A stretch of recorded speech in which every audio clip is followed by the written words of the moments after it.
The young woman was driving down Southeast 82nd here in Portland. She had a green light. There were cars in front of her that had already gone through the green light.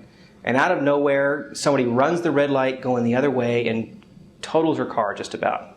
Absolutely hard hit, a lot of property damage to her car.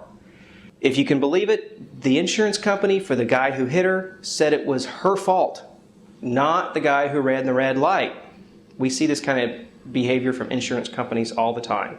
Completely unreasonable denials of legitimate claims just to keep from having to pay somebody what they owe them. So she hired me, and we sued the driver. It's the only choice we had. They wouldn't pay her a penny. They wouldn't pay for her property damage to her car. And so she had to pay for that. They wouldn't pay for her medical treatment, so she had to pay for that. So we sued the driver. And the case went all the way through arbitration.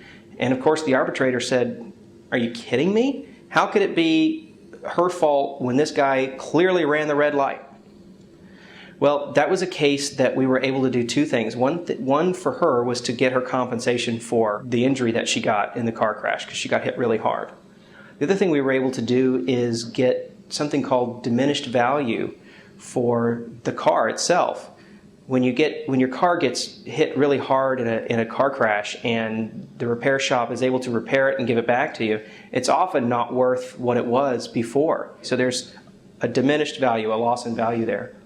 So we sued for both of those things. And we sued under an Oregon statute that did something that we love to do, which was make the insurance company pay us instead of having our clients pay us.